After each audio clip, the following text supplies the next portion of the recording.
चंद्रयान-3 ने फिर से भेजी पहले से ज्यादा भयानक फोटो और चांद का वीडियो। दोस्तों, इस समय चंद्रयान का प्रोपल्शन मॉड्यूल और विक्रम लैंडर दोनों अलग अलग हो गए हैं और जब से लैंडर लैंडिंग करने के लिए अपने सफर पर आगे बढ़ रहा है, वैसे वैसे चांद का रहस्यमयी खुलासे कर रहा है।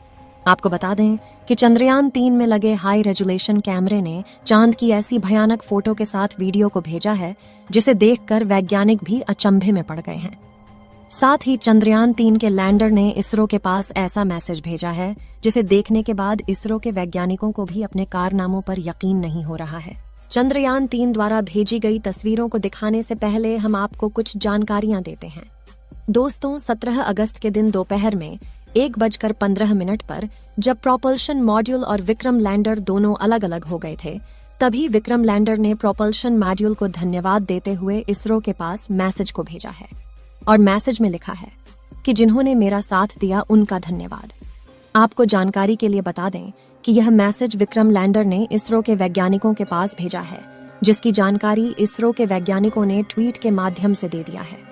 14 जुलाई को श्रीहरिकोटा से रवाना होने के बाद चंद्रयान-3 ने 3 हफ्तों में कई चरणों को पार किया। चंद्रयान-3 के प्रोपल्शन मॉड्यूल और विक्रम लैंडर के अलग होने के बाद विक्रम लैंडर की डी बूस्टिंग के पहले चरण को 18 अगस्त के दिन चालू कर दिया गया। चंद्रयान-3 के लैंडर की डी बूस्टिंग की जाएगी, यानी स्पीड को धीरे धीरे कम किया जाएगा। लेकिन दोस्तों, यह प्रक्रिया इतनी आसान नहीं है। अभी तक के सबसे कठिन कामों में से यह काम एक है जिसके लिए वैज्ञानिकों को काफी ज्यादा सावधानी बरतनी होती है। साथ ही आपको बता दें कि लैंडिंग के समय इसका AI यानी इसमें लगे आर्टिफिशियल इंटेलिजेंस खुद ही निर्णय लेगा कि चंद्रयान-3 को कहां पर लैंडिंग करना है। इसमें लगा आर्टिफिशियल इंटेलिजेंस इसमें लगे सेंसर और कैमरों के माध्यम से जानकारी लेता रहेगा और उसी जानकारी के माध्यम से वह तय करेगा कि उसे लैंडिंग कहां पर करना है। यानी कि चंद्रयान-3 का लैंडर अपने आप निर्णय लेगा कि उसे जिस जगह पर लैंडिंग करना है वह जगह उसके लिए सुरक्षित है या नहीं। यदि चंद्रयान-3 का लैंडर विक्रम किसी असुरक्षित जगह यानी किसी गड्ढे या फिर ज्यादा ऊबड़ खाबड़ सतह पर लैंडिंग करने वाला होगा, तो उसमें लगा AI सिस्टम उसे उस जगह से दूसरी जगह ले जाकर सुरक्षित लैंडिंग कराएगा। हम कह सकते हैं कि इस बार चंद्रयान-3 के सफल होने के चांसेस 100% है। चलिए दोस्तों, अब आपको चंद्रयान-3 द्वारा भेजी गई तस्वीरों को दिखाते हैं। दोस्तों, इस समय जो आप अपने मोबाइल स्क्रीन पर वीडियो को देख रहे हैं, यह वीडियो चंद्रयान-3 के विक्रम लैंडर में लगे लैंडर पोजीशन डिटेक्शन कैमरा द्वारा 17 अगस्त के दिन दोपहर 1 बजे कैप्चर किया गया है। इस वीडियो में आपको चांद की ऊबड़ खाबड़ सतह स्पष्ट दिखाई दे रही होगी और चांद की धरती पर मौजूद गड्ढे भी आपको दिखाई दे रहे होंगे। अगर हमारा चंद्रयान-3 रूस के लूना 25 से पहले चांद पर उतर जाता है, तो हमारा देश चांद के दक्षिणी ध्रुव पर उतरने वाला दुनिया का पहला देश बन जाएगा। लेकिन ऐसा होना काफी मुश्किल है, क्योंकि रूस की रोज कॉस्मोस स्पेस एजेंसी ने लूना 25 को चंद्रयान से पहले उतारने का दावा किया है। अगर रूस का लूना 25 सही सलामत रहा तो वह चांद पर 22 अगस्त को सफलतापूर्वक सॉफ्ट लैंडिंग कर जाएगा। लेकिन यदि लूना 25 के साथ कुछ दिक्कतें आती हैं, तो हमारा चंद्रयान 23 अगस्त को शाम 5:27 पर चांद की सतह पर सफलतापूर्वक लैंडिंग करेगा। और अगर ऐसा हो गया तो हमारा देश चांद के दक्षिणी ध्रुव पर उतरने वाला दुनिया का पहला देश बन जाएगा। लेकिन यही आखिरी पड़ाव इस पूरे मिशन का सबसे मुश्किल पार्ट है। यहाँ तक हमारा चंद्रयान-2 भी इसी स्टेप पर आकर फेल हो गया था। लेकिन सवाल ये उठता है कि चांद की दुनिया इतनी खतरनाक क्यों है? इसे थोड़ा गहराई से समझते हैं। दोस्तों, हमसे 3,84,400 किलोमीटर की दूरी पर मौजूद चंद्रमा हमारी पृथ्वी का एकमात्र प्राकृतिक उपग्रह है। धरती से देखने पर यह भले ही हमें गोल नजर आता हो, लेकिन हकीकत में यह भी पृथ्वी की तरह थोड़ा अंडाकार है। चांद का वायुमंडल बहुत ज्यादा पतला है और यह हीलियम, आर्गन, सोडियम और पोटेशियम से मिलकर बना है। चांद पर पानी भी मौजूद है, जिसकी खोज साल 2009 में हमारे चंद्रयान-1 ने सबसे पहले की थी। लेकिन यह पानी पृथ्वी की तरह लिक्विड फॉर्म में नहीं है, बल्कि चांद पर यह बर्फ के छोटे छोटे टुकड़ों में मौजूद है। आपको शायद इस बात पर यकीन न हो, लेकिन चंद्रमा हमारी नींद पर भी खास असर डालता है और यह बात एक रिसर्च में साबित हो चुकी है। दरअसल 8 से 10 साल पहले स्विट्जरलैंड के बेसल विश्वविद्यालय में यह खोज की गई थी कि अमावस की रात में लोग ज्यादा गहरी नींद सोते हैं, जबकि पूर्णिमा की रात उन्हें नींद इतनी अच्छी नहीं आ पाती। अब इसकी वजह क्या है? यह सवाल अभी भी वैज्ञानिकों के लिए एक रहस्य बना हुआ है।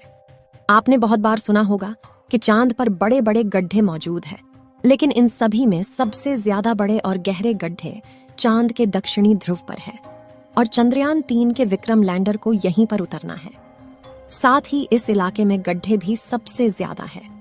आप यह जानकर हैरान हो जाएंगे कि चांद के दक्षिणी ध्रुव एक ऐसा गड्ढा भी मौजूद है जो चंद्रमा का सबसे बड़ा गड्ढा है, जिसका व्यास 25 किलोमीटर और गहराई 8 किलोमीटर है।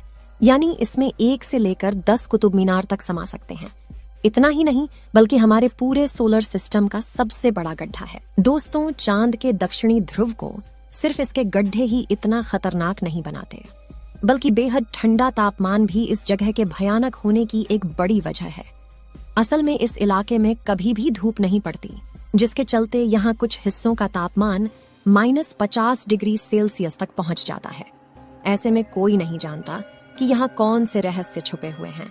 वैज्ञानिकों का अनुमान है कि चांद के इन गड्ढों के नीचे बेशुमार पानी छुपा हो सकता है, या फिर हो सकता है कि यहाँ हमें कुछ ऐसा मिल जाए जिससे यह पता चले कि दूसरे प्राकृतिक संसाधन जैसे सोडियम, मरकरी, मेथेन और अमोनिया का खजाना यही है। यही वजह है कि हमारे इसरो के वैज्ञानिक ने अपने चंद्रयान 3 को चांद के इस खतरनाक इलाके में भेजने का रिस्क उठाया है। लेकिन सवाल ये उठता है कि रूस और अमेरिका तो आज से करीब 50 साल पहले ही चांद पर पहुंच गए थे, पर उन्होंने चांद के इस इलाके को खोजने में दिलचस्पी क्यों नहीं दिखाई? क्या इसके पीछे कोई ऐसी वजह है जो हमसे छुपाई गई है? असल में दोस्तों, इस विषय पर दुनिया भर में कई सारी थियरी मौजूद है, जिसमें कुछ थियरी को खुद नासा के एस्ट्रोनॉट्स ने ही जन्म दिया है। 1969 और 1972 के बीच अपने अपोलो प्रोग्राम के तहत नासा ने कुल 12 अंतरिक्ष यात्री यानी एस्ट्रोनॉट्स वैज्ञानिकों को चांद पर भेजा था, और उनमें से कई एस्ट्रोनॉट्स चांद के अंधेरी दुनिया के बारे में हैरान कर देने वाला खुलासा कर चुके हैं। कुछ ने तो चांद पर एलियंस के मौजूद होने की बात भी कही थी, और लोग कहते हैं कि नासा ने 1972 के बाद अब तक इसीलिए कोई मून मिशन नहीं भेजा, क्योंकि उसको चांद की दुनिया के यह गहरे राज पता चल गए थे।